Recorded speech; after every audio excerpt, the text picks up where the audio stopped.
Bonsoir. Alors, je m'appelle Alexandre Levionnois et je suis un Français qui, comme vous, est très observateur de ce qui se passe aujourd'hui en France.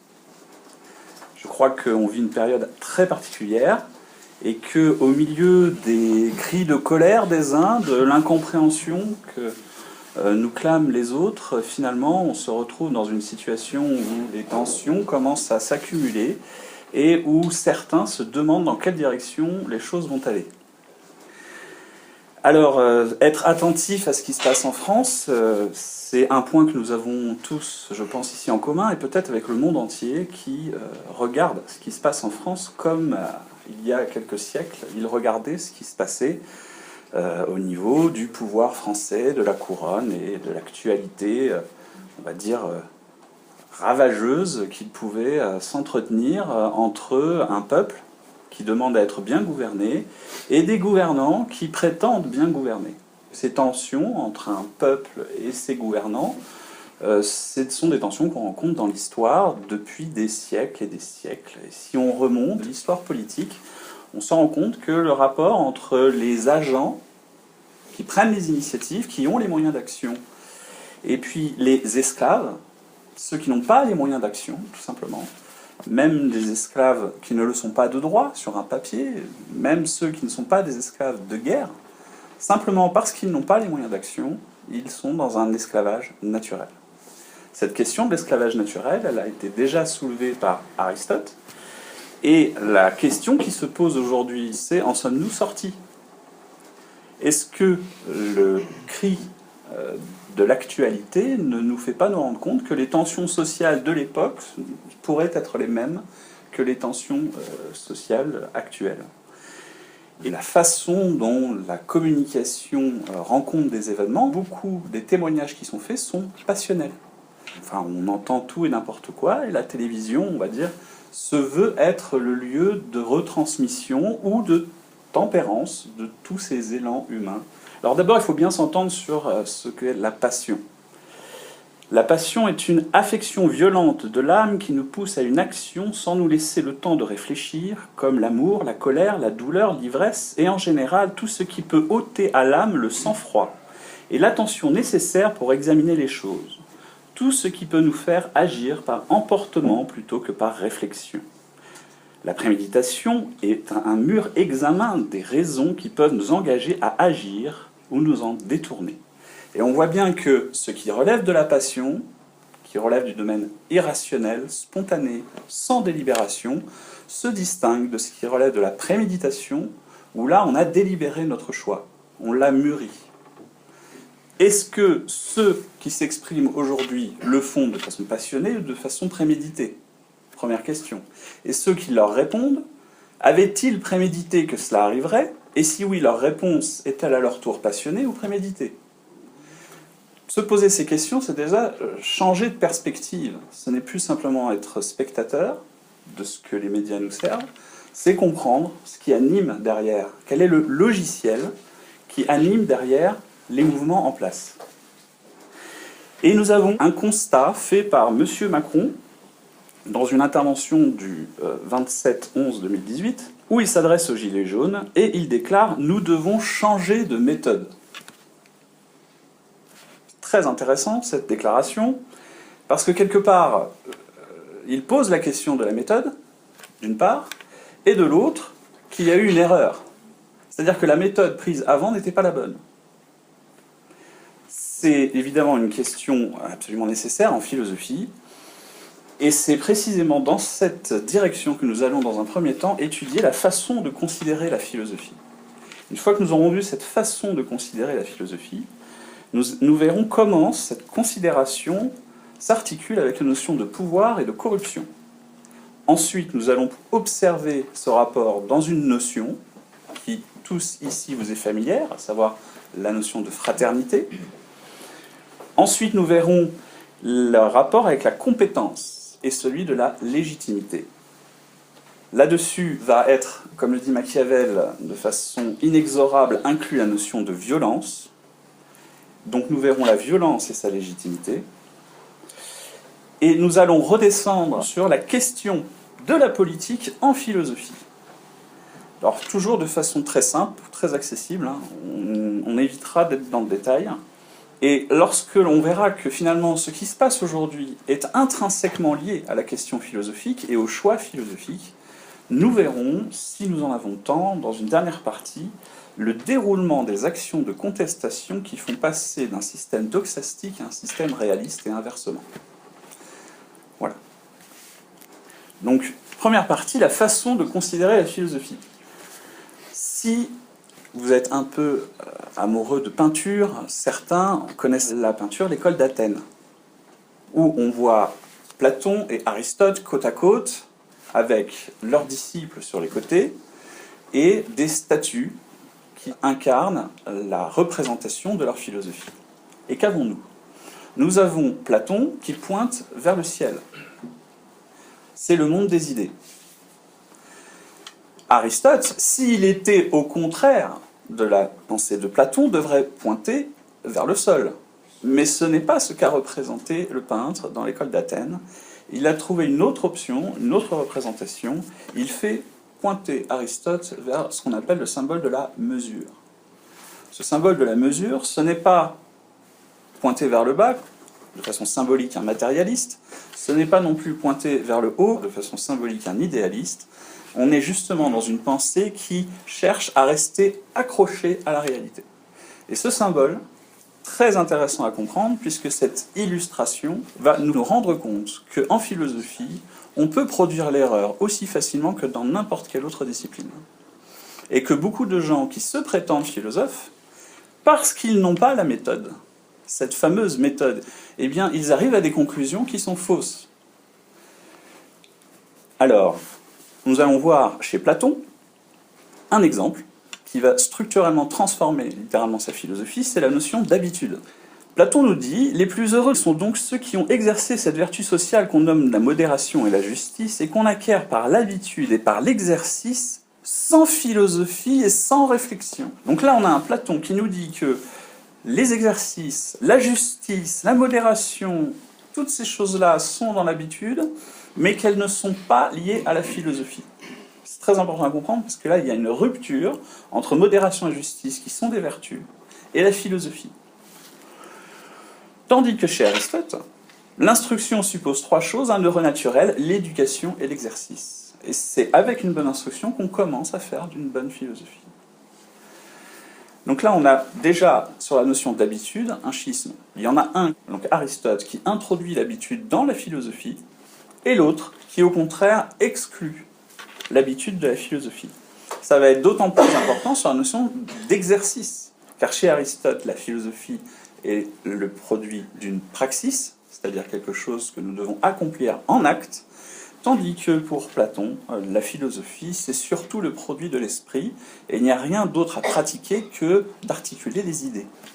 Ça va être la fameuse théorie du monde des idées de Platon. Autre point très important, c'est que chez Platon, on peut faire ou ne pas faire de la philosophie.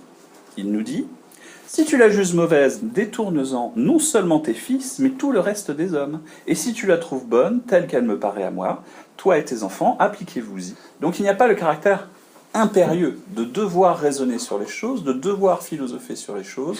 Chez Platon, on peut vivre sans philosopher. Il va plus loin, puisqu'il revendique son ignorance. Il nous dit « Si donc nous disons en résumé, si l'un n'est pas, rien n'est, nous dirons-nous pas bien ? Très bien. Disons-le donc, et disons en nous que, à ce qu'il semble, soit que l'un soit ou qu'il ne soit pas, lui et les autres choses par rapport à eux-mêmes et par rapport les uns aux autres sont absolument tout, et ne le sont pas, le paraissent et ne le paraissent pas. Rien n'est plus vrai. Donc on a une philosophie où tout peut être absolument tout, où les idées peuvent s'articuler dans tous les sens. De toute façon, comme tout est vérité dans le monde des idées, eh bien, on peut les faire, les vérités, comme nous l'imaginons. Ça, c'est la pensée de Platon. Cette ignorance revendiquée, puisque nous n'avons pas besoin d'apprendre et que les choses peuvent se mélanger dans le monde des idées, va véritablement choquer Aristote. Il dit « On constate encore que la vie heureuse, qu'elle constitue pour l'homme dans les plaisirs ou dans les vertus ou dans les deux réunis, est l'apanage de ceux qui ont reçu une culture exceptionnelle, des dons de caractère, de l'intelligence et sont médiocrement favorisés dans la possession des biens extérieurs plutôt que de ceux qui possèdent les biens extérieurs au-delà de leurs besoins et à qui les autres biens font gravement défaut. Et là, il y a tout de suite, dans la proposition d'Aristote, une hiérarchie des biens, les biens matériels qui vont être d'importance inférieure et les biens spirituels qui vont permettre d'acquérir les biens matériels d'une part, mais surtout permettre d'accéder au bonheur. La condition pour accéder au bonheur chez Aristote, ce n'est pas d'avoir accumulé des biens matériels, c'est d'avoir accumulé des biens spirituels. Et il impose, pour y parvenir, de pratiquer la philosophie. Dans le Proptétique, il nous dit « D'un côté, si tu admets qu'on doit philosopher, tu dois le faire. Mais si tu prétends que ce n'est pas le cas, alors tu dois encore philosopher, ne fût-ce que pour le prouver. » Donc, qu'on veuille faire de la philosophie ou pas, on est obligé, pour s'expliquer de cela, de commencer à faire de la philosophie. La philosophie s'impose donc de façon nécessaire pour l'homme qui a du discernement.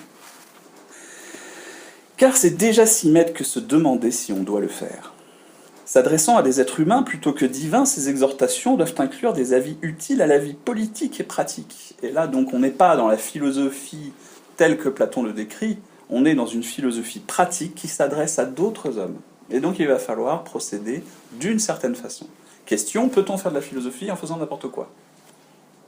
Réponse, non. Et c'est pareil pour toute chose. Si on ne peut pas faire n'importe quoi, nous devons le faire d'une certaine façon, et c'est là qu'apparaît la question de la méthode. La question n'est pas, y a-t-il nécessairement ou pas une méthode? La réponse est oui, il y a une méthode. La vraie question, c'est quelle est la bonne méthode? Et c'est précisément sur cette question que Aristote va commencer le travail philosophique. Il continue. Il dit « Réfléchissons à ceci. Ce dont on dispose pour vivre, le corps et ses outils servent d'instruments et son usage est plein de dangers. Il en ressort beaucoup d'effets inattendus si on en use autrement qu'il faut.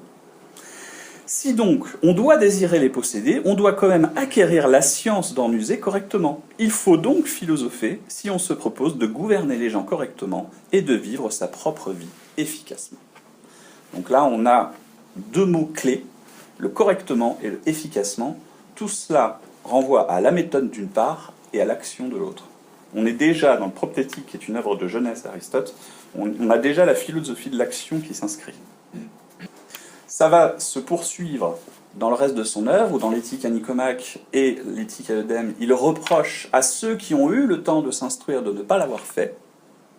Il y a un temps où on est censé être mature, et pour les hommes, c'est après la 36e année, on est censé déjà avoir accompli une véritable formation, et donc avoir le discernement sur les choses graves. Ça, on va retrouver ça en France avec, par exemple, François Quesnay, qui nous dit « L'ignorance est l'attribut primitif de l'homme brut et isolé. Dans la société, elle est la plus funeste infirmité des hommes. Elle y est même un crime, parce que les hommes, étant doués d'intelligence, doivent s'élever à un ordre supérieur à l'état de brut. Il y a un crime énorme par son délit, car l'ignorance est la cause la plus générale des malheurs du genre humain et de son indignité envers Dieu dans une définition aristotélicienne, l'auteur de la nature, la lumière éternelle, la suprême raison, la cause première de tout bien. » Voilà. Ensuite, une fois qu'on a identifié qu'il ne fallait pas rester ignorant et qu'on a identifié qu'il y avait un problème de méthode, quelle est cette méthode? À partir de quoi allons avoir du discernement? Eh bien, à partir de quoi allons-nous avoir du discernement? Entre Platon et Aristote sur les grandes questions philosophiques, ils sont en désaccord. Alors, pour vous le décrire en détail avec toutes les citations, il me faudrait une bonne heure. Je vais vous en faire un exposé en 5 minutes qui, je pense, pourra vous éclairer. D'une part, Platon invoque les vérités multiples et endogènes. C'est en regardant à l'intérieur de nous que nous allons découvrir la vérité. Aristote dit non, la vérité est unique et exogène. C'est à notre discernement de tendre vers la vérité. Platon invoque l'ignorance pour discerner le réel. Il nous dit, l'ignorance pour discerner le réel est suffisant. D'ailleurs, en politique, lance-toi sans aucun bon exercice, sans aucune instruction. Il n'hésite pas. Eh bien, Aristote dit non, non, non, c'est l'instruction qui va nous aider à avoir un meilleur discernement, toujours plus fin.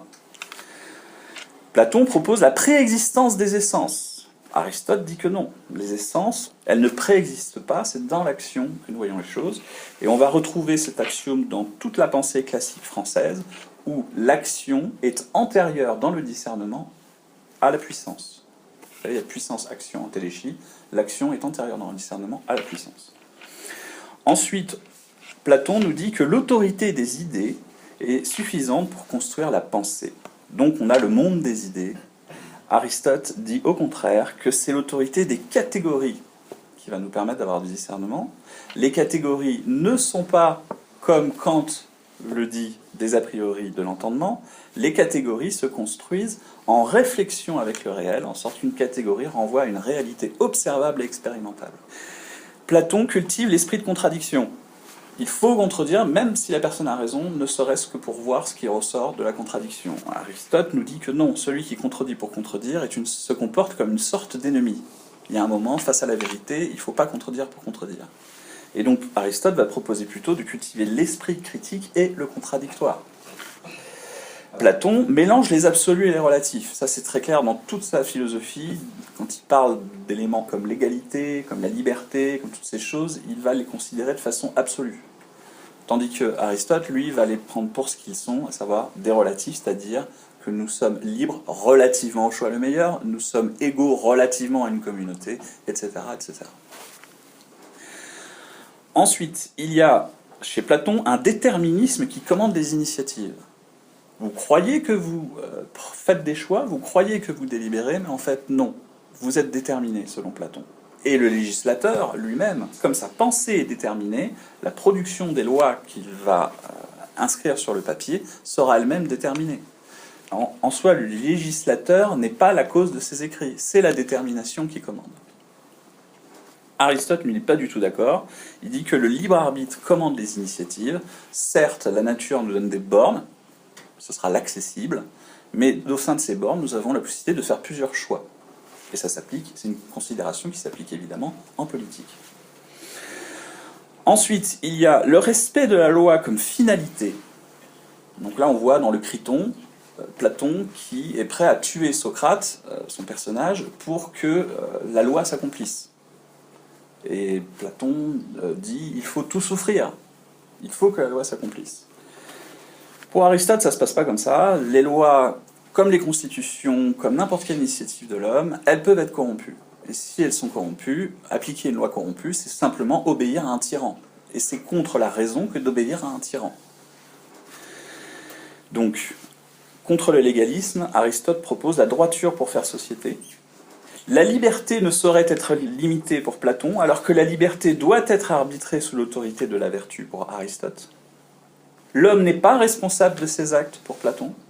C'est important à comprendre ça, puisqu'il n'est pas responsable. Là, il y a immédiatement un paradoxe qui se monte dans son logiciel, car pourquoi irions-nous juger un homme qui n'est pas responsable de ses actes ? C'est un gros problème. Aristote le soulève, et au contraire, il conclut que l'homme est responsable de ses actes volontaires, et que la vertu de justice est nécessaire pour faire société. Ensuite, le philosophe est destiné à devenir Dieu pour Platon. Ah oui, parce que la vérité dans le monde des idées, si je m'imagine être Dieu et que c'est la vérité pour moi, eh ben je serai Dieu selon mon discernement platonicien. Aristote, lui, dit non. Comme on l'a dit tout à l'heure, la vérité est unique et exogène. Elle ne nous appartient pas. En revanche, ce qui appartient aux philosophes, c'est de donner les outils à ceux qui ne sont pas encore philosophes pour qu'ils le deviennent et qu'à leur tour, ils accèdent au bonheur. Donc là, on vient de voir très rapidement les distinctions entre les deux philosophes. Et Platon va être à l'origine de l'insertion de l'imagination dans la pensée. Donc les idées qui sont pour Aristote légitimes en poétique et dans le domaine de la contemplation. En revanche, pour Platon, les idées sont légitimes dans tous les domaines, y compris les domaines de l'action.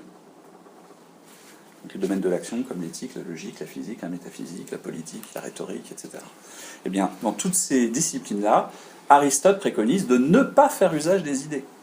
Et ça, c'est vraiment une distinction importante entre les deux. On va y revenir. Mais du coup, Platon, l'imagination dans la pensée, va créer tout un courant qu'on va appeler, lorsqu'ils vont les reprendre, les Lumières. Les Lumières, c'est du néoplatonisme. Et va s'opposer à cela la rectitude dans la pensée, donc suivre la méthode, qui est l'inspiration des philosophes classiques français, que l'on va retrouver aussi bien chez les philosophes qui font du prosélytisme religieux comme chez ceux qui n'en font pas. Et sur toute la pensée classique, en tout cas en Occident et particulièrement en France, c'est ce qu'on appelle le réalisme qui va donc marquer les esprits de toutes les productions littéraires de l'époque. Alors quand on voit ces deux choses, on voit immédiatement que, qu'on soit responsable de nos actes ou pas, qu'on travaille un sujet dans le monde des idées ou dans un logiciel catégorique, on va arriver nécessairement à des conclusions fort différentes. Et cela s'applique également dans les rapports entre le pouvoir et la corruption. C'est la deuxième partie. Chez Platon, par exemple, il nous dit « La plupart des hommes au pouvoir, mon cher, deviennent méchants. » Donc comme on est déterminé, accéder au pouvoir devient méchant, les sociétés sont amenées à se corrompre. Et là, on va voir la démarche de Platon qui va tendre vers une intégration dans son logiciel, une sorte de compréhension que nous devons tendre vers le chaos. Ce n'est pas anodin, ça va être repris par beaucoup de philosophies. On va voir ça chez Jacob Frank et compagnie. C'est, on va dire, la démarche de l'ordo ab chaos, où il faut tout détruire pour revenir. Et ça, Platon était favorable à cela. Chez Aristote, le rapport du pouvoir et de la corruption doit se regarder différemment. Il pose la question. Si maintenant on regarde en acte qui fait quoi, est-ce le pouvoir qui corrompt ou sont-ce les hommes qui ont le pouvoir qui sont corrompus? Et si ce sont les hommes, est-ce le pouvoir qui est vraiment la source de la corruption ou le manque de discernement? La corruption du pouvoir ne se produit-elle pas davantage par la corruption des âmes qui sont en sa possession plutôt que par le pouvoir lui-même? En effet, si le pouvoir était la source de la corruption de l'âme, le plus grand nombre maintenu dans l'impuissance serait protégé de la corruption. Et ce n'est pas ce qu'on observe. La corruption se répand partout, qu'on ait du pouvoir ou qu'on n'en ait pas. Le danger, c'est que celui qui est corrompu accède au pouvoir. Et Cicéron clamera devant l'Assemblée, « Il vous appartient que le dernier des hommes ne fasse pas un empereur. » C'est tout le problème. Qui corrompt? Est-ce le pouvoir ou est-ce les hommes corrompus qui, en prenant le pouvoir, le corrompent? Eh bien, pour Platon, comme nous sommes dans une détermination, de toute façon, il n'y a pas de bon, il n'y a pas de méchant, de toute façon, on est déterminé à être ce qu'on est. Pour Aristote, au contraire, il faut faire des choix. Et il va vraiment falloir sélectionner, c'est très important pour les sujets graves, et notamment au niveau du pouvoir, qui doit avoir accès au pouvoir et qui ne doit pas y avoir accès. Il précise, si maintenant on objecte que l'homme pourrait faire beaucoup de mal en recourant justement à la puissance de la parole ou du pouvoir, on peut en dire autant de tout ce qui est bon, la vertu exceptée, et principalement de tout ce qui est utile, comme par exemple la force, la santé, la richesse, le commandement militaire, car ce sont des moyens d'action neutres dont l'application juste peut rendre de grands services et l'application injuste faire beaucoup de mal. Donc à la question « Est-ce que le pouvoir corrompt ?», Aristote répond « Non ». On va y revenir. Contre les excès de pouvoir, il sera avancé l'idée de la séparation des pouvoirs et la diminution des catégories du pouvoir, législatif, exécutif, judiciaire, je pense que tout le monde connaît, on est dedans, pour se protéger de la corruption. Mais en quoi la corruption est-elle entravée par une telle destruction de l'autorité supposée empêcher la corruption dans le fonctionnement de l'État? Aristote précise, on objectera peut-être que de toute façon c'est un mal de remettre le pouvoir suprême non pas à la loi, mais à un homme, ayant une âme sujette à tous les accidents des passions, soit, mais si c'est la loi qui gouverne, et qu'elle soit de tendance oligarchique ou démocratique. Alors il faut savoir que pour Aristote, l'oligarchie et la démocratie sont ce qu'il appelle des tyrannies à plusieurs têtes. Qui aurons-nous alors gagné en ce qui concerne les difficultés qui nous ont arrêtés? Les conséquences que nous avons signalées se reproduiront, une tyrannie à plusieurs têtes. Pour conclure, ni la corruption, ni les sentiments, ni même l'envie ne procèdent par le pouvoir. Les troubles attachés à l'âme et les distorsions du discernement sont des considérations antérieures au pouvoir qu'il convient de surveiller dans l'excès du pouvoir. Sinésus de Cyrène nous précise, ces instruments, pour parler comme eux, sont tantôt bons, tantôt mauvais, selon le caractère de ceux qui en usent. Donc le pouvoir en soi, il n'a pas vocation, comme le dit Platon, à éventuellement être corrompu si une détermination l'y pousse. Au contraire, le pouvoir, lui, doit maintenir la droiture. Et c'est précisément par ce cheminement-là qu'on va commencer à discerner un pouvoir légitime de celui qui ne l'est pas. Ça va être intéressant. Le pouvoir, non seulement ne corrompt pas, mais par ailleurs, l'amélioration de l'âme au contact du pouvoir est tout à fait possible. Et ça, dans l'histoire, il y a eu des cas. Tacite, par exemple, nous propose Vespasien. Il nous dit qu'il n'était pas parfait, il a commis des erreurs, mais il dit tout de même qu'entre la période qui précède le pouvoir et celle où il détient le pouvoir, il y a une réelle différence. La réputation de Vespasien était équivoque, nous dit-il, et de tous les princes, il est le premier que le trône ait rendu meilleur. Le pouvoir corrompt-il? Vespasien, preuve que non. Mais ce n'est pas le seul. D'une certaine façon, on peut dire que l'ensemble de ceux qui ont régné au temps de la chevalerie romaine étaient des gens de pouvoir. Le chevalier romain, il n'était pas contraint aux lois. Donc la loi impose des contraintes au peuple, mais le chevalier, lui, n'était pas contraint à ça. Et le chevalier romain rendait la justice. Il allait même poursuivre des gens de loi parce qu'ils étaient des gens qui produisaient par la loi des iniquités. Et Cynésius de Cyrène critique ces mauvais législateurs qui produisent des lois corrompues, et il leur dit « Lorsqu'on n'a pas de sagesse, il vaut mieux ne pas avoir de pouvoir ». Et donc il y a un lien direct entre la sagesse et le pouvoir. Tacite poursuit, il nous dit « Les devoirs se partagent entre l'armée et les chefs ». Et quelque part, même celui qui n'est pas dans l'armée, il suffit d'une conscription, il en fait partie. Donc nous sommes tous en puissance des soldats. On est d'accord.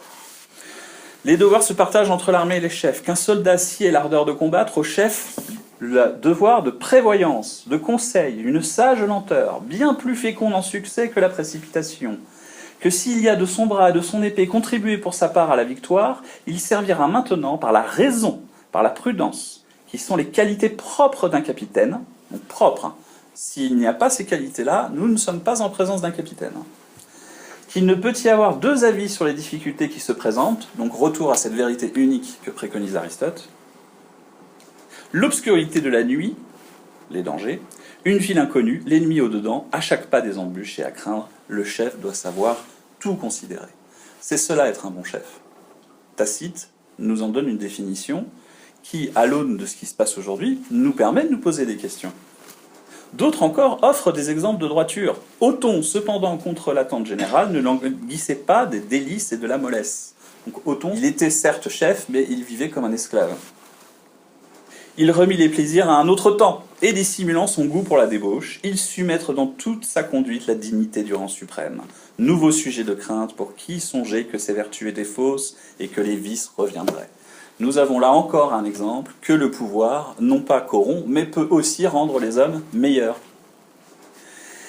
Et alors, quand on analyse tout ça, cette relation du pouvoir, eh bien, on va considérer des notions très particulières qui font société, et notamment sous la Cinquième, il y a, et même depuis la Révolution, il y a la notion de fraternité.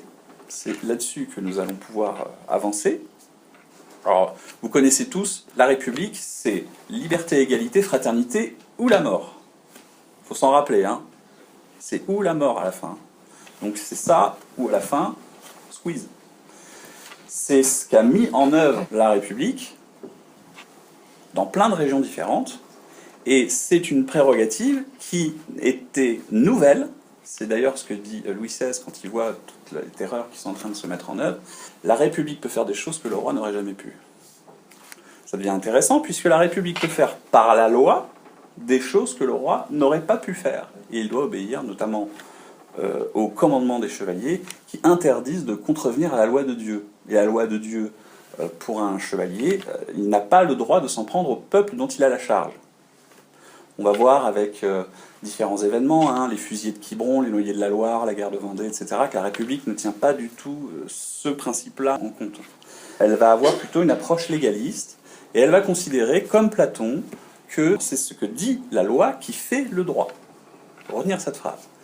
Parce qu'on va retrouver ça dans les approches marxistes. Chez Marx aussi, c'est ce que dit la loi qui fait le droit.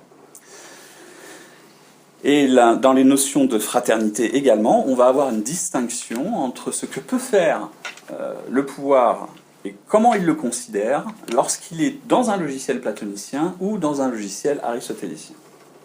Chez les idéalistes, la fraternité est décrite comme Platon comme une sorte de contrat. Il nous dit dans le Sophiste, après tout, ce n'est pas d'eux dont nous nous soucions, nous ne cherchons que la vérité.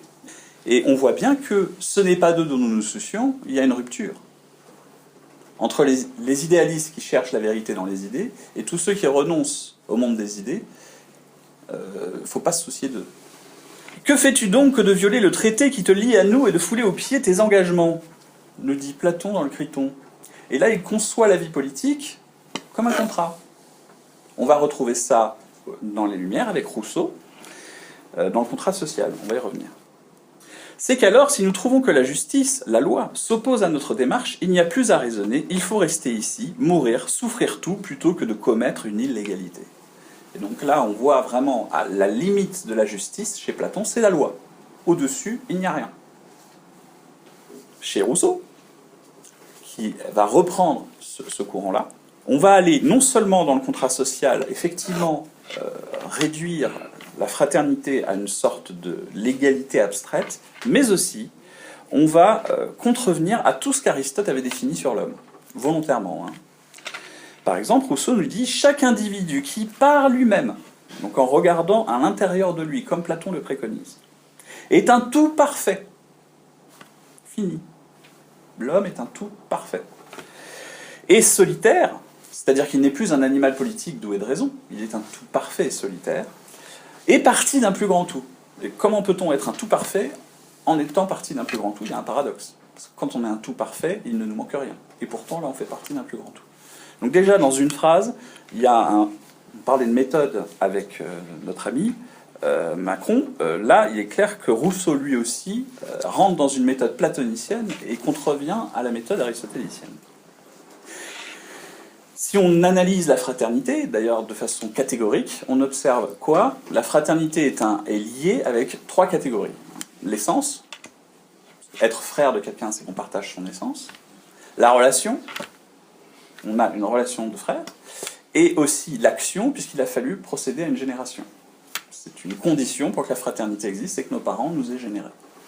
Donc ces trois catégories qui sont, pour la notion de frère, absolues. Mais la notion de fraternité, on est toujours en fraternité de quelque chose. On peut être en fraternité de pensée, on peut être en fraternité d'armes, mais là c'est toujours un relatif. Cette notion de fraternité, il ne faut pas la confondre avec la notion de frère. Frère, c'est un absolu, la fraternité est relative. Et donc on a mis en valeur absolue une notion relative. C'est très important à comprendre parce que dans la construction politique, si on met des valeurs qui sont relatives, on va construire une pensée relativiste. Alors chez les réalistes, Aristote nous dit que les parents qui instruisent leurs enfants sont plus estimables que ceux qui leur ont seulement donné le jour. Aux uns, on ne doit que la vie, on doit aux autres l'avantage de bien vivre. Pour être le plus vertueux des hommes, il ne suffira pas de vouloir, mais néanmoins, on en saura beaucoup meilleur par suite de cette noble résolution. Et qui va nous donner cette noble résolution? Qui va nous donner, on va dire, cet élan premier vers la vertu? Eh bien, à défaut que ça soit nous-mêmes, certains peuvent par eux-mêmes y parvenir, mais il va falloir que l'éducation, l'instruction y parviennent. Et donc, beaucoup du niveau de la vertu d'un individu dépend de la façon dont il est instruit. C'est très important. Et toutes ces considérations, donc quand on tombe dans une pensée relativiste ou pas, eh bien, on peut parfois faire des inversions et prendre absolu des choses qui sont relatives, relative des choses qui sont absolues, et on arrive à des erreurs de raisonnement. Et j'aimerais prendre l'exemple de la loi. La loi ou l'institution peuvent-elles fournir des solutions? La loi, c'est la convention qui régit les cités et qui indique au moyen de documents écrits comment chaque chose doit être faite, nous dit Aristote. Et il précise, mais elle est impuissante à rendre les citoyens bons et justes. Pour devenir bon et juste, il ne suffit pas de vous dire ce que vous avez le droit et pas le droit de faire. Ce n'est pas comme ça qu'on rend les hommes bons. Ce n'est pas comme ça qu'ils peuvent vivre leur vie, comme dit Aristote, efficacement, vers le bonheur. Cicéron nous dit que pour accéder à la vertu, l'amitié est un moyen nécessaire. Et il nous dit, les amis doivent toujours vouloir la même chose, la vertu. Et l'amitié n'a pas de lien plus sûr que l'unanimité et l'accord des sentiments et de volonté à faire le bien. C'est ça la véritable amitié. Alors, Aristote préconise différents types d'amitié et il explique parmi les différents types d'amitié qu'il identifie, donc il y a l'amitié utile, l'amitié agréable, l'amitié vertueuse. Les deux premières ne sont que des amitiés apparentes. La troisième, c'est celle-là la véritable amitié, c'est aussi celle-là la plus rare. Parce qu'elle n'est pas apparente. Elle est observable et expérimentable. Elle n'est pas qu'une chose que l'on va pouvoir deviner ou que l'on va pouvoir expérimenter quand tout va bien. L'amitié réelle s'exprime aussi quand tout va mal. Et c'est pour ça qu'il va falloir tester, éprouver l'amitié. Sans doute, rien n'est plus juste que de considérer les amitiés pour ce qui sont, et cela est valable à l'échelle des États. Et il poursuit, nous en concluons que rien n'est plus juste que de ne pas donner les droits de citoyen à celui qui n'est pas de la cité, et pour les mêmes causes. Il n'y a rien de plus juste que de ne pas donner les droits des nationaux à ceux qui ne sont pas de la nation. Considérer ça, c'est considérer la politique et la gestion de ce qui est national et de ce qui ne l'est pas droitement. Ne pas suivre cette préconisation, c'est lâcher les manettes de l'État à d'autres. Parce qu'à un moment ou l'autre, si vous ouvrez la gouvernance à des gens qui ne sont pas de la nation, ils vont finir par prendre les manettes et faire de votre nation autre chose que ce qu'elle n'est. Aristote avait déjà précisé dans les Politiques qu'il est de toute impossibilité d'appeler le nom d'État, l'État qui est par nature l'esclave des autres ou sous le contrôle des autres. Donc si votre État est contrôlé par un autre, je prends l'exemple de la France où sa monnaie est contrôlée par d'autres États, je prends l'exemple de la France dont les lois sont écrites dans d'autres États, je prends encore l'exemple de la France dont la bourse n'est plus en France. Il faut savoir que la bourse de Paris n'est plus à Paris, en fait, elle est à Londres, à la City, et qu'elle n'a de parisienne que le titre, finalement. Eh bien, si on met côte à côte tous ces éléments que l'on additionne, on peut se demander que reste-t-il de la souveraineté de la France à l'aune de cet enseignement. Et puis du coup vient la question de la compétence, l'État ayant des attributions, il a certaines compétences qu'il doit accomplir, et de la légitimité. Si on n'a plus de compétences, plus de prérogatives d'État, a-t-on encore la légitimité pour s'appeler État? C'est une question qui se pose. Et une autre question qui se pose sur la légitimité, c'est tous les hommes sont-ils légitimes à s'exprimer sur les sujets graves? Il y a des sujets qui sont très graves. On peut demander à n'importe qui une bonne recette de cuisine. Maintenant, on ne peut pas demander à n'importe qui comment va-t-on changer la fiscalité pour altérer l'économie du pays. On n'est pas forcément un expert économiste, mais en tout cas, ça ne sert à rien de traiter la question si on n'y connaît rien. Et c'est valable dans toutes les disciplines. Demande-t-on à un enfant de prendre des décisions sur les sujets graves? Non. Pourquoi? Parce qu'il n'a pas les compétences pour le faire, tout simplement. Les hommes, aujourd'hui, qui n'ont pas d'instruction politique, qui n'ont même pas d'instruction éthique, vous allez dans la rue, vous demandez à des gens « qu'est-ce que l'éthique ?» Déjà, ils ne sont même pas capables de répondre, puisqu'ils n'en ont pas l'instruction. Va-t-on demander à ces gens-là de nous gouverner? Quid de la démocratie, du coup? Est-ce que, si la compétence est nécessaire pour être légitime, l'homme en démocratie, qui n'a aucune instruction politique, lui-ci est-il compétent pour s'exprimer sur les sujets graves? C'est une bonne question. Alors, Platon nous dit « Ce n'est point par tel ou tel acte, pour ainsi dire extérieur, que l'âme est vertueuse, mais par une résolution intérieure et par une énergie générale et fondamentale, si l'on peut s'exprimer ainsi. » Donc là, il réduit la vertu à quelque chose d'énergique, à quelque chose de théorétique, mais absolument pas à une pratique. Bon, Aristote, lui, n'est pas du tout d'accord avec ça. Certes, il faut savoir ce qu'est la vertu, mais savoir ce qu'est la vertu ne rend pas vertueux. Il faut la pratiquer. Et c'est quand on pratique la vertu qu'on devient alors vertueux. La vertu n'est pas une chose qui se sait, la vertu est une chose qui se fait. Par exemple, les hommes sont la plupart du temps méchants, c'est qu'ils sont moins fréquemment bons, de telle sorte que l'on a commis une erreur plus forte encore si on a dit que les hommes sont bons nécessairement. On est dans les topiques d'Aristote, 350 ans avant Jésus-Christ, il avait déjà réfuté Rousseau. En nous, toutes les potentialités et tous les arts, il n'y a pas d'exception, supposent en vue de l'exercice de chacun d'eux une éducation préalable, des habitudes préalables, de sorte qu'il en est encore évidemment de même pour la pratique de la vertu et pour être légitime à s'exprimer sur les sujets graves. Voilà. C'est-à-dire que là, si vous n'avez aucune éducation de comment faire le bien, Aristote nous dit que celui qui ne sait pas comment faire le bien peut faire le bien par accident. C'est-à-dire qu'il ne saura pas comment il y sera parvenu, et c'est ce que Aristote reproche à tous ceux qui ne font pas cet effort. Comme je disais tout à l'heure, il reproche à l'homme mature, s'il ne s'est pas instruit, d'être resté dans son ignorance. Et alors, pour aller plus loin, j'aimerais prendre avec vous l'exemple du médecin, parce que c'est un exemple qu'on trouve dans beaucoup d'auteurs. Le médecin qui va devoir, lui, justement, traiter des questions sur les sujets graves.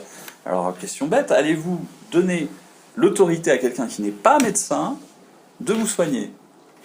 Réponse, non. On met exactement cette observation en parallèle avec la politique. Allez-vous demander à quelqu'un qui n'est pas compétent en politique de vous gouverner? Réponse, non. Pour les mêmes causes. À nouveau, quid de la démocratie? Celui donc qui cherche et fait volontairement des actions honteuses et injustes, mon cher Hippias, s'il est vrai qu'il y ait des hommes de ce caractère, ne peut être que l'homme de bien. Je répète, c'est vraiment une proposition que fait Platon qui devrait vous alerter. Celui donc qui pêche et fait volontairement des actions honteuses, donc celui qui veut faire le mal, est injuste, mon cher Hippias. Et s'il est vrai qu'il y ait des hommes de ce caractère, il ne peut être que l'homme de bien. Il y a un problème là. Il y a un vrai problème. Et voilà, on ne peut pas vouloir faire le mal et être un homme de bien. Bon, chez Platon, ça pose pas de problème. Il va plus loin, car il dit que c'est par la présence du mal que se forme l'amitié. En quelque sorte, il est en train d'introduire comment, en faisant le mal, il se passe de bonnes choses. Voilà. En un mot, ce qui n'est ni bon ni mauvais est ami du bon à cause de la présence du mal. On est d'accord? Il y a un problème. En entendant cela, un réaliste répondra, donc ce que dit Cicéron, « Tu mérites un supplice d'autant plus rigoureux, toi qui as nui à l'État par ta conduite et par ton exemple. Peu content de faire le mal, tu as voulu enseigner aux autres à le faire après toi. » C'est la sanction. Mais peut-on connaître ce qu'est l'amitié, demandera l'idéaliste, et ce qu'est le bien ou le mal? Après tout, comme tout se mélange, on l'a vu tout à l'heure, l'être peut ne pas être, le semblable peut être dissemblable, etc. Donc, pour lui, comme on est dans un monde idéaliste, que nous dit-il? On ne saurait rendre compte des premiers principes dont tous les êtres sont composés, parce que chacun d'eux, pris en soi et par soi, est exempt de composition, et qu'il n'est même pas correct en parlant de lui appliquer de termes d'être ou de ceci, parce qu'ils expriment des choses différentes de lui, étrangères à lui, et que c'est précisément la cause qui fait qu'il est irrationnel et inconnaissable. Pour Platon, lorsqu'on réfléchit sur une chose, parce que cette chose est en mouvement, parce qu'elle s'écoule dans le temps, en fait, elle nous est inaccessible. Pour Platon, la philosophie ne va pas pouvoir être concluante parce qu'on ne peut pas conclure sur des choses. Et ça va être un trait de cette philosophie. Jean de Rouen, qui a sorti un livre récemment sur l'école du réel, pendant 100 pages, il nous parle de Platon, mais à la 100e page, on retombe d'accord avec lui, il nous dit finalement, la philosophie de Platon est non concluante. Et cela renvoie évidemment à ce que disait Montaigne, qui critiquait Platon, et qui disait que les platoniciens nous tiennent comme par la main à la résolution de leur irrésolution. C'est joliment dit, ça permet de bien comprendre là où Platon nous emmène. Et même Platon demande dès lors à quoi bon prolonger cette discussion, n'est-il pas évident qu'elle nous mènerait à aucun résultat? Voilà. Alors, ainsi, les bonnes délibérations n'ont pas pour objet la fin, comme le propose Platon. Donc là, je vous fais une citation de Platon où il nous dit, voilà, quand on délibère, c'est sur la fin des choses. Non. Donc, certainement Nisias, mais celui qui examine qu'il convient d'appliquer un remède sur les yeux, crois-tu que l'objet de son examen soit le remède ou les yeux? Ce sont les yeux. Voilà. Donc, pour lui, lorsqu'on réfléchit sur quelque chose, on réfléchit sur la fin. Eh bien non. Pour Aristote, la délibération doit avoir pour objet le moyen. L'homme raisonnable qui délibère ne délibère que parce qu'après avoir considéré la fin qu'il veut atteindre, il juge que le moyen employé peut amener à cette fin à lui, ou parce que ce moyen peut le conduire lui-même à cette fin. La fin par sa nature est toujours bonne, tout aussi bien que le moyen particulier sur lequel on délibère spécialement.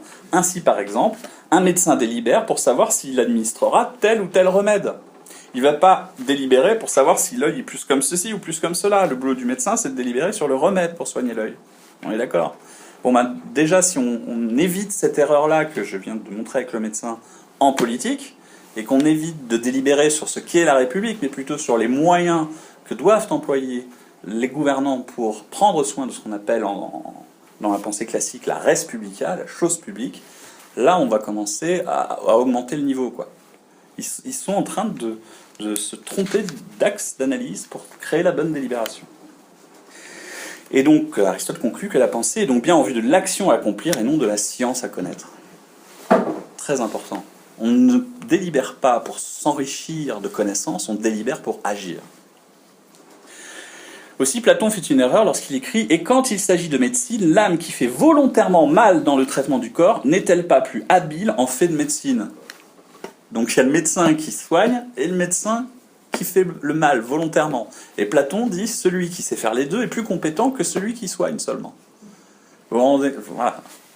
Jusqu'où ça va. Évidemment, ça a été réfuté. Cicéron, en ayant lu ça, a dit « mais quels sont donc ces philosophes qui sont des bourreaux, qui se servent de ces médecins pour donner la mort ?» Et évidemment, Aristote avait déjà réfuté l'erreur de Platon. Il a dit « Pour quelques cas, il en est réellement ainsi, qu'on vient de le dire, mais pour quelques autres, il n'en est rien. C'est par exemple dans tous les cas où le terme n'est pas dit en soi par les deux relations, comme la médecine n'est pas la science de faire la santé et la maladie, car en soi elle s'applique à l'une, et elle ne s'applique à l'autre que par accident.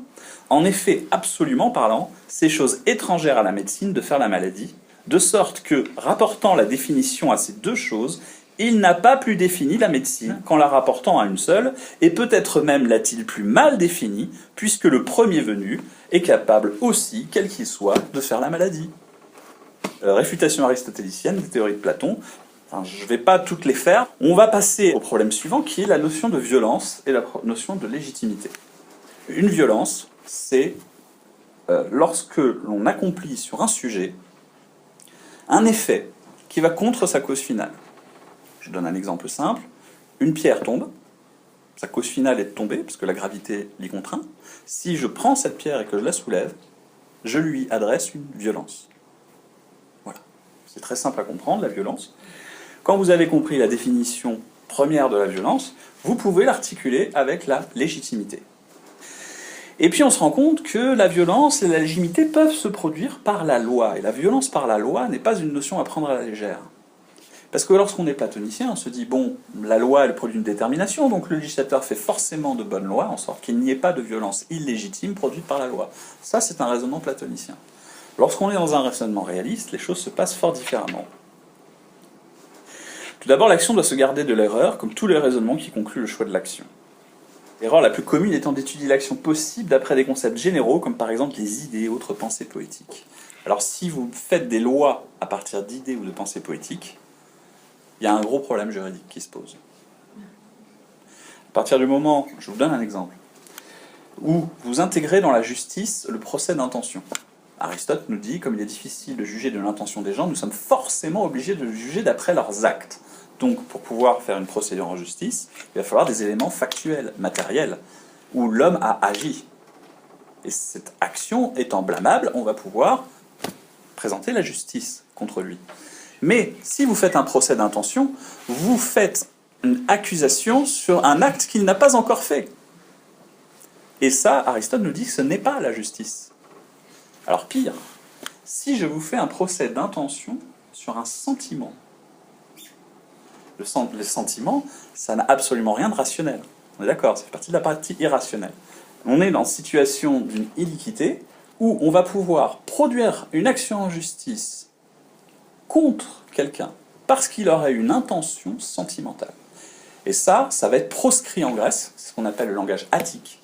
Donc lorsque vous faisiez une attaque contre quelqu'un, il y a certaines choses que vous n'avez pas le droit de dire, notamment d'envisager l'intention qu'aurait pu avoir l'autre de faire telle ou telle action. Et si vous faisiez un procès d'intention contre quelqu'un, vous étiez condamné à mort.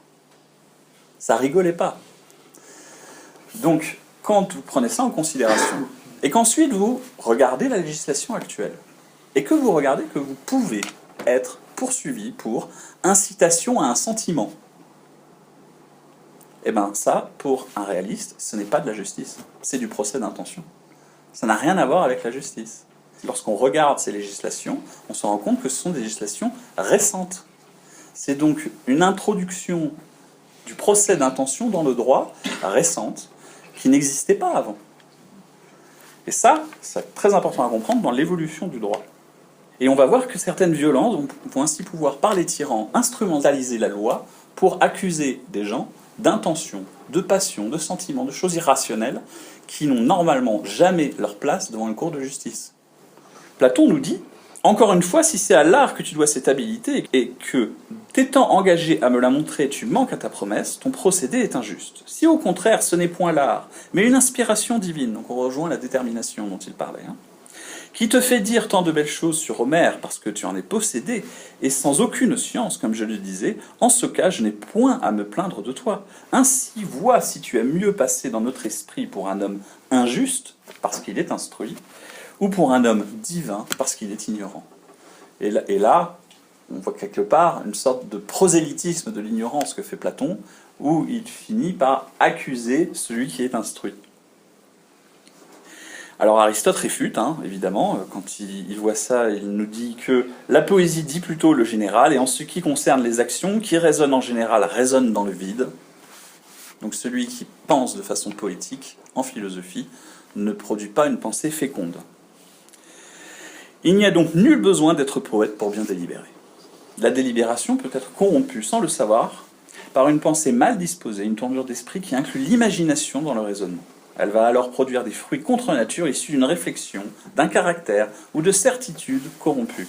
Car, ouvrez les guillemets, c'est un fait contre nature et qui renverse l'ordre des choses quand la fin n'est pas le bien véritable, mais n'a seulement que l'apparence du bien. Donc là, on va bien distinguer ceux qui passent pour des philosophes et ceux qui sont des philosophes. Toute l'école platonicienne va être, du point de vue des réalistes, décrite comme une école de philosophes apparents. Ce ne sont pas de vrais philosophes. Certes, ils parlent bien, certes, ils peuvent former de bons sophistes, c'est-à-dire des gens qui sont formés à la persuasion, quels que soient les moyens, ce qui est très utile dans le cadre du jeu des parties, par exemple. Tout le monde se tape dessus avec des arguments, finalement, c'est celui qui argumente le mieux qui va gagner. Bon, dans une cour sophistique, d'accord. Mais, lorsqu'on veut faire de la politique, il n'y a que le vrai qui nous intéresse. On ne peut pas perdre notre temps dans des délibérations inutiles. Donc on ne va faire rentrer dans les lieux de délibération que des gens qui sont instruits de la méthode pour délibérer des sujets graves. Et ça va être une sorte de filtrage qui va y avoir lieu. Pour accéder au pouvoir, il va falloir que les gens soient instruits de ce qu'on appelle la pensée droite. Et ça va être très important à retenir, ce terme. J'ai vu sur l'invitation qu'il y avait écrit que la loge était, j'avais vu, sous la sagesse de Salomon. Oui. Voilà. Alors, au chapitre 2 du livre de la sagesse de Salomon, lorsqu'il décrit les méchants, Salomon nous dit que les méchants se diront pensant de travers. Les méchants se diront pensant de travers que le temps de la vie est court et plein d'ennuis, que l'on n'a jamais vu personne nous faire revenir du séjour des morts.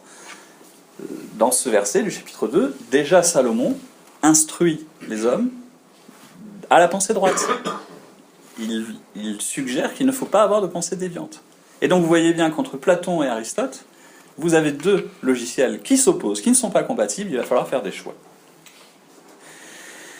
Et l'autre forme de violence qui peut être imposée par la loi, eh bien c'est la violence fiscale, la violence de l'empêchement, c'est qu'il va empêcher les hommes de pouvoir vivre des fruits de leur travail, et tout tyran met cela en place volontairement. Théognis nous dit en effet, tout homme est dompté par la pauvreté. Si vous voulez tenir un peuple, quelque part... l'avilir, l'empêcher de s'épanouir, qu'il ne puisse pas avoir son autonomie, et c'est souvent les peuples qui sont en situation d'occupation, eh bien, il va falloir les dompter par la pauvreté. Et donc c'est un critère de la tyrannie intéressant de voir que l'augmentation considérable du nombre de pauvres participe au discernement de la nature du régime. Et Isocrate nous dit que c'est en regardant comment les républiques sont éprouvées que l'on connaît leur véritable nature. Et puis vient alors la violence par les armes. La violence par les armes est-elle légitime? Alors, pour Platon, il nous dit que c'est l'État qui fait les hommes bons ou mauvais selon qu'il est lui-même mauvais ou bon. On rejoint cette notion déterministe, et la violence par les armes n'est légitime que de la part de l'État. On est d'accord? Alors évidemment, pour Cicéron, disciple d'Aristote autoproclamé, qui considère dans Tusculanes que Aristote est le philosophe au-dessus de tous les autres, va réfuter ce positionnement. Il nous dit « Il décidait que ces grands génies avaient eu raison de dire que les sages font tout pour eux-mêmes, que l'homme qui pense bien ne doit point s'occuper des affaires de l'État, qu'il n'y a rien de préférable à une vie oisive, et dont tous les moments sont marqués par des plaisirs, que prétendre qu'il faut se consacrer à la gloire, veiller aux intérêts publics, oublier les siens, suivre en tout la voie du devoir, exposer sa vie et même la perdre pour la patrie, c'est parler en visionnaire, en fanatique. » Voilà. Donc si vous êtes favorable à votre patrie, vous aurez toujours des gens qui vont vous dire « Ah, vous êtes un extrémiste, un fanatique, patati patata ». Vous savez, il y en aura toujours. C'est vraiment, on va dire, consubstantiel au combat politique. Mais entre ces états de civilisation et la vie sauvage, la distinction la plus marquée, c'est le droit à la force. Cicéron était un homme d'action, donc la violence y était souvent confrontée, et il était parfois amené lui-même à devoir en faire usage. Il nous dit « nul milieu ». Il faut faire le choix de l'un ou de l'autre.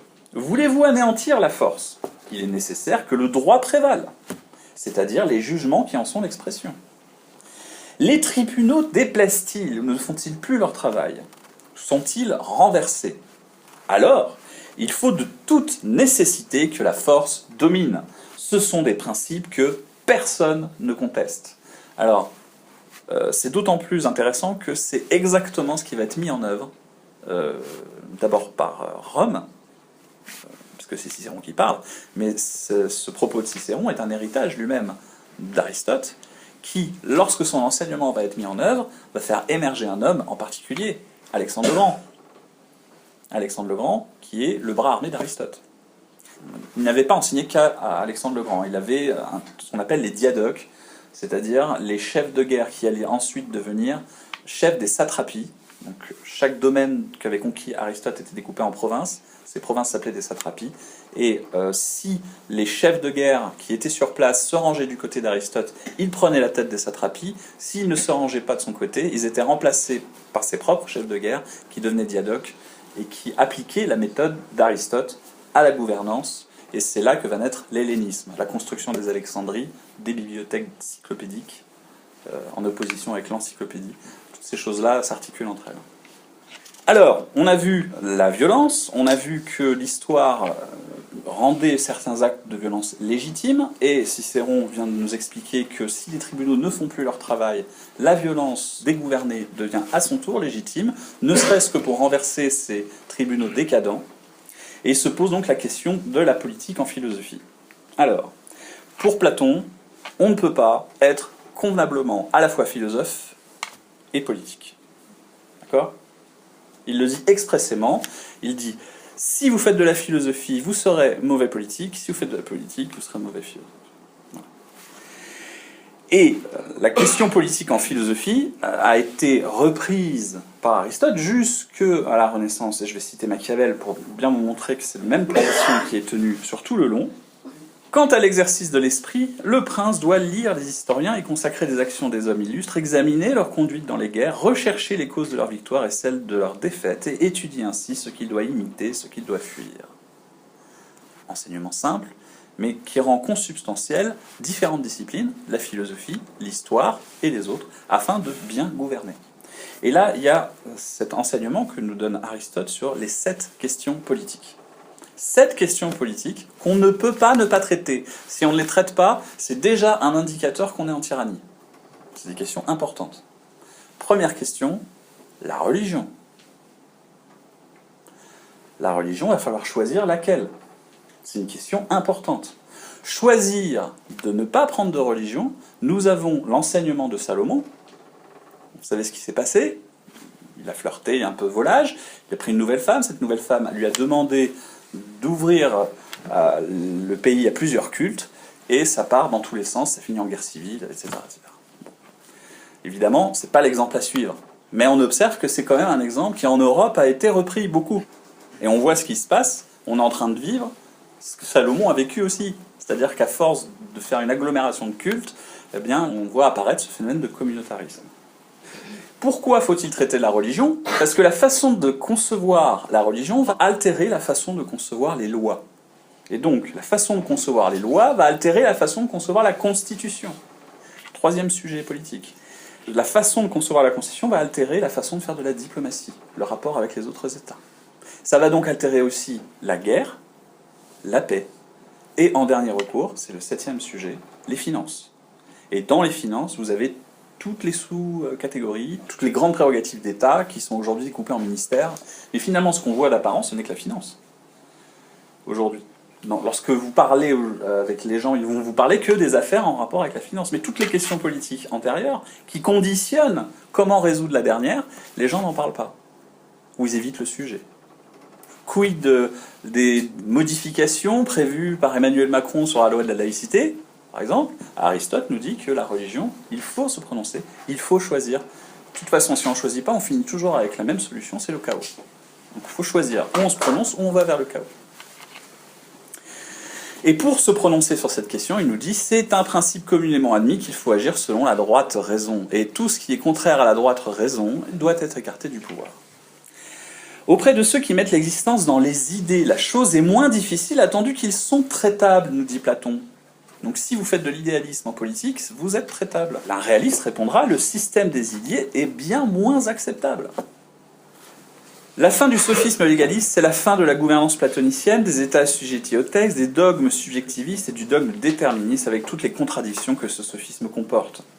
On peut lire aujourd'hui: la haine se montre à découvert, elle a versé tous ses poisons dans l'âme des chefs de l'État, les grands sont divisés, on épie une occasion, ceux qui ont moins de force attendent je ne sais quel événement ou quelle circonstance, ceux en qui on reconnaît plus de pouvoir redoutent peut-être eux-mêmes les projets de leurs ennemis. Bannissons ces discordes, et dès lors, les malheurs qu'on nous annonce ne seront plus à craindre, et dès lors, ce serpent qui se cache ici, mais qui loin de vous s'agite, et s'élance avec audace, ne pourra plus vivre, il sera facile de l'étouffer, de l'écraser. Donc c'est dans le discours sur les aruspices, Cicéron qui montre à quel point la menace est présente, et c'est une menace qui va se répéter dans l'histoire. Se pose la question du légalisme et de la faute politique. À partir de quand commettons une faute politique ? Le moins responsable est d'abord celui qui agit sans savoir, celui qui connaît l'erreur ensuite, mais qui ne vend que sa personne à la corruption, l'homme enfin qui trouva plus commode de donner l'empire que de le garder. Et ça, c'est le plus blâmable des hommes, c'est celui qui a commis la plus grande faute. Donc ça, c'est Tacite qui parle, mais on a Cicéron qui s'est proposé aussi sur le même sujet, et qui nous précise que dans un crime de cette nature, en concevoir seulement l'idée, je vous rappelle que les idées n'existent pas. Hein. En concevoir seulement l'idée, c'est déjà se rendre digne des plus affreux supplices. Voilà. Évidemment, appliquer ces idées, c'est plonger les gouvernés dans d'affreux supplices. Cicéron nous dit aussi que lorsqu'on est face à un tyran, il est possible que celui-ci se retire. Comme le dit Aristote, on ne devient pas tyran pour se protéger du froid. Donc dès lors qu'on est tyran, on va y tenir à sa place. Certes, mais Cicéron nous dit il peut se retirer. En effet, la concession ou l'aveu du crime a lieu lorsque l'accusé, sans se justifier sur le fait, supplie qu'on lui pardonne. Il emploie le défaut d'intention, la déprécation. Par le défaut d'intention, il ne cherche point à se justifier du fait, mais de l'intention. C'est-à-dire, comme on ne va pas juger sur l'intention, ça ne va rien changer finalement. Et alors, il peut alléguer pour excuse l'ignorance, le hasard ou la nécessité. Ça, ce sera son point de vue au tyran. Mais s'il était facile d'éviter la faute, il ne fallait pas la faire, ou ne pas faire telle ou telle chose pour la prévoir et la prévenir. Et les définitions montreront qu'on ne doit point donner à une telle conduite le nom d'ignorance, de hasard et de nécessité, comme le tyran le demande, mais l'appeler indolence, inattention et sottise, et cela mérite sanction. Voilà.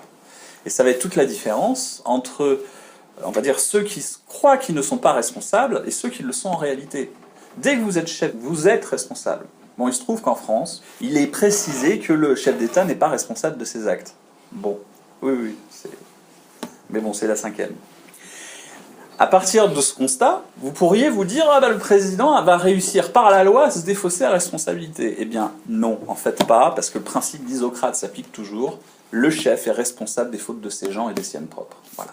Donc s'il a commis des fautes, si les gens qu'il a eus sous son autorité et à qui il a donné de l'autorité ont commis des fautes, en réalité, il en est responsable, quoi qu'en dise la loi. C'est important à comprendre. Et lorsque on a vu à quel point la faute politique est importante, la faute s'applique aussi dans l'économie. Hein, l'économie, lorsqu'on fait des fautes en économie, on doit en être responsable, normalement.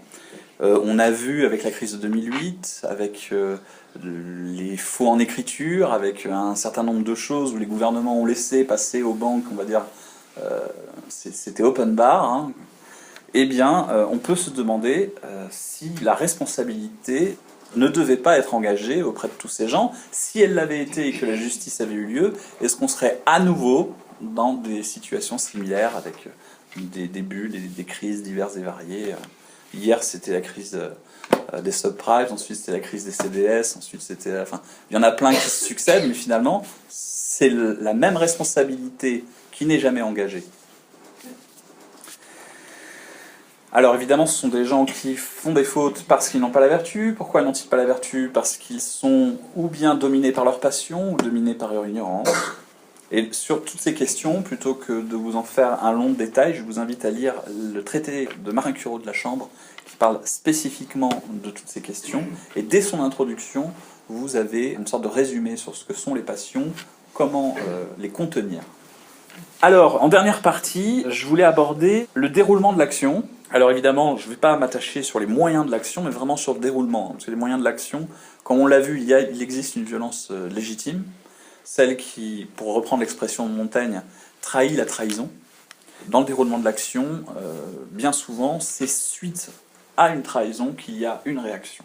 Et dans ces cas-là, l'action de contestation commence. Et parmi toutes les actions de contestation qui peuvent ensemble agir simultanément, elles vont se mélanger, on va dire, pour ce qui est de dénoncer les problèmes, mais elles vont se séparer dès qu'on va essayer de les résoudre. Et ça, c'est ce qu'on observe aujourd'hui avec les Gilets jaunes, par exemple. Il y a chez les Gilets jaunes des démocrates, des royalistes, des républicains, des impérialistes même qui veulent revenir à la façon de gouverner de notre ami Napoléon. Il y a de tout en fait, qui sont parmi les Gilets jaunes et qui juste se mettent d'accord pour dire il y a un problème. Mais ils ne sont pas du tout d'accord pour le résoudre. Il y a quand même un point commun, c'est que tous attaquent la lettre de la loi. Tous dénoncent que la loi, telle qu'elle est faite, amène à des aberrations. Et pour attaquer la loi, comme le dit Cicéron, il faut établir d'abord l'équité de sa cause. Et là, on voit tout de suite la hiérarchie, l'équité est au-dessus de la loi écrite. D'où l'importance d'avoir du discernement pour savoir ce qu'est l'équité. Alors, je ne vais pas décrire chaque étape, je vais juste en 5 minutes vous dire quelles sont les actions de contestation par intensité. D'abord, il y a la correspondance directe ou ouverte. Ensuite, la grève et autres manifestations de rue, là c'est un peu plus bruyant. Ensuite, les contenus culturels et de propagande, là ça demande certains moyens pour réussir à les fournir, mais c'est déjà un niveau de contestation encore supérieur. Ensuite, il y a les rassemblements institués, c'est-à-dire qu'on va faire un parti et tout. Mais quand on fait un rassemblement institué, on joue encore le jeu de la loi. On essaie de faire dans un cadre légal. Au-dessus, il y a la confrontation modérée. Alors là, c'est le point à partir duquel, au-delà de la confrontation modérée, le caractère légal et prévisible de l'action cesse. Les étapes suivantes ne seront plus légales et ne seront plus prévisibles, véritablement. Donc, on arrive à l'abdication proposée. L'étape suivante, c'est la démission forcée, ce qu'on appelle communément la sécession, comme c'est arrivé aux États-Unis, où ils sont entrés dedans en guerre civile. Au-dessus encore, il y a le coup d'État et la révolte populaire. Ce que craignent certains médias lorsqu'ils parlent des Gilets jaunes, c'est qu'on puisse aller jusqu'au bout dans un coup d'État et une révolte populaire. Mais si cela arrive et que celui qui prend la gouvernance est correctement réglé pour gouverner, à la limite, ça ne posera pas de problème. Mais le vrai problème de ce genre de contestation, c'est que bien souvent, comme dit Aristote, on passe d'une tyrannie à une autre. Bien souvent, la contestation monte, on essaie de sortir de la tyrannie, on croit qu'on est légitime, et puis celui qui prend le pouvoir, lui n'a pas le logiciel adéquat pour gouverner, et on passe d'une tyrannie à une autre. Et lorsque personne ne prend le pouvoir, parce qu'on sait que c'est vraiment suffisamment compliqué pour être certain que celui qui va prendre le pouvoir va sauter, en quelque sorte, là on arrive naturellement, de façon mécanique, vers le chaos social. Et le chaos social, c'est la fin de tout. Ce qu'il faut éviter. Et donc, correspondance directe, grève, contenu culturel, rassemblement institué, confrontation modérée, démission forcée, coup d'État, chaos social. À chaque étape, on grimpe au niveau de violence. Chaque fois, on est de plus en plus dans la violence.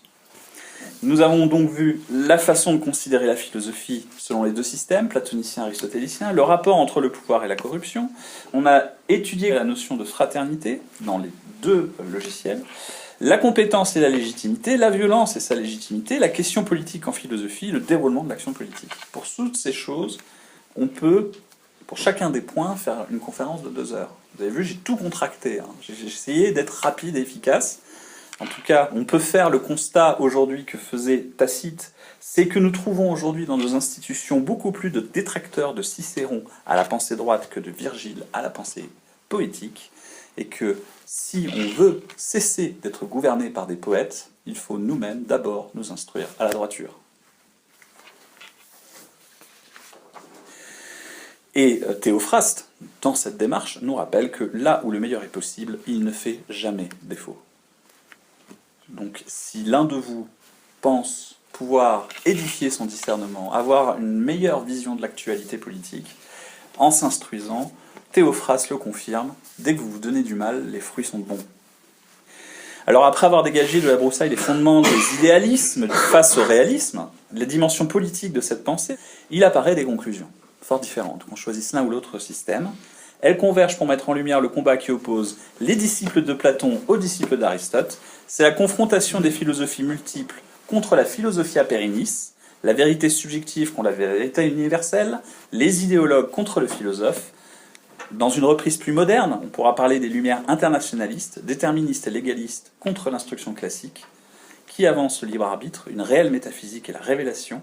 C'est cette confrontation qui, dans l'inconscient collectif, constitue le vrai combat du peuple occidental et français en particulier, côte à côte avec celui de la foi. Comme je vous l'ai dit, on ne peut pas traiter sérieusement les questions politiques si on n'a pas d'abord fixé la question religieuse. Pour les réalistes, Platon est déviant, il n'est pas de la pensée droite, il incarne une forme corrompue, incomplète et trompeuse de la philosophie. Aristote le dit, j'aime beaucoup Platon, mais je préfère la vérité. Il fait là de l'ironie, il précise dans la rhétorique que l'ironie est une forme de mépris. Et c'est avec le même élan que l'occidental dira « J'aime beaucoup la démocratie, mais je préfère la politeia », qui est le concept aristotélicien de la participation populaire. Et pour parvenir à la politeia qui édifie le peuple à la vertu, il fait peu de difficulté pour un Français de conclure sur les moyens. Le XXIe siècle sera réaliste, où la France et l'Occident ne seront plus. Ça, il faut le comprendre. Du coup, moi j'ai une question à vous poser, à vous individuellement. Quel grand Orient va s'exprimer demain? Est-ce que c'est le grand Orient des Hellènes, l'Orient d'Alexandre, l'Orient des Alexandries, où on connaissait la méthode? Est-ce que vous allez prendre la méthode d'Alexandre le Grand, celui qui a vraiment fait mûrir, croître, grandir dans la vertu, ou allez-vous rester dans un orientalisme qui va être finalement, comme le dit Gustave Drosian, asiate dans la pire acception du terme, c'est-à-dire qui reprend les pensées de Platon, qui reprend cet héritage idéologique et qui met de la poésie dans les affaires politiques. Il va falloir choisir. Quel grand Orient serez-vous? Voilà, j'espère que vous avez apprécié, découvert plein de choses. En tout cas, je vous remercie de votre attention.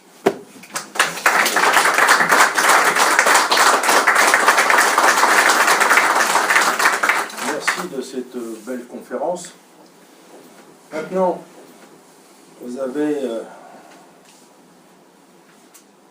pris tellement de sujets qu'il nous faudrait pratiquement une année pour pouvoir travailler sur tout ce qui est à débattre, parce que c'est tellement vaste, vous l'avez dit tout à l'heure, enfin, qu'il faudrait beaucoup de mois pour débattre tout ça.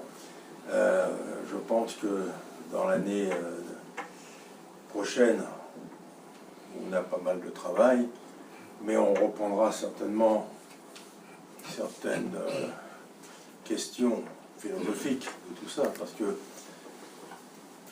on aborde la politique, on aborde la philosophie, on aborde beaucoup de sujets. C'est sûr. Mais on est aussi des penseurs, on essaye d'avoir des philosophies par rapport aux événements actuels. On ne fait pas de politique, comme vous le savez, mais ça ne nous empêche pas de penser. Alors les événements actuels sont tellement perturbants et perturbés que si on veut répondre à tout ça, on a du pain sur la planche. On va naturellement faire tourner la parole, un peu, pas trop long. Je suis effectivement à Grand Orient aussi, et en ce qui concerne la pensée de Grand Orient, la pensée est très difficile à dire. Vous avez fait une parfaite défense d'Aristote par rapport à Platon. Ce n'était pas la comparaison, mais c'était la défense d'Aristote par rapport à Platon. C'était assez évident. Mais en même temps, vous avez ressorti certains éléments de chez Platon qui sont parfaitement maçonniques. Beaucoup plus que chez Aristote. Et nous cherchons la vérité, nous ne détenons pas la vérité. Et pire, on parle du principe que la vérité n'existe pas. C'est-à-dire qu'on ne la trouvera pas parce qu'à chacun sa vérité. C'est très platonicien. Et c'est très platonicien, justement. C'est ça que je voulais dire. Pour le moment, j'arrête pour laisser parole à vous ou aux autres. S'il y a des questions, en tout cas, n'hésitez pas. Nous avons une sommité présente, il a levé le doigt. Tout à fait. La réponse va être très bien étudiée dans le traité des lois de Cicéron. Et il considère qu'il y a un critère qui vraiment permet de déterminer si une loi est légitime ou pas. Il dit une loi, pour être légitime, doit être louable. Doit être louable. Alors je vous donne un exemple de législation qu'on a aujourd'hui en vigueur. Actuellement, si on regarde dans le rapport avec les banques et les usagers, vous apercevez que celui qui a très peu de moyens, va finalement, dès qu'il va être en découvert, il va être matraqué. Voilà. Et là, on a l'exemple typique, vécu par les usagers, d'une législation qui permet aux banques de mettre en œuvre un procédé inique où celui qui a le moins est celui qui paye le plus. Celui qui a le plus de pression financière, c'est celui qui est le moins possédant. Ça, c'est la législation actuelle mise en place par les banques. C'est typiquement, selon l'interprétation de Cicéron, une loi n'étant pas louable qui mérite d'être pas seulement critiquée, mais attaquée. C'est-à-dire que Cicéron dit que l'homme de bien ne doit pas hésiter à attaquer la lettre. La lettre est une chose qui s'attaque. Voilà. Une autre question ? Évidemment, il faut bien comprendre que cette pensée réaliste est d'autant plus importante que tout ce qu'on appelle le bon sens français est issu de la pensée d'Aristote. Si vous dites à un Français « est-on responsable de ses actes ?», il va dire « oui, évidemment ».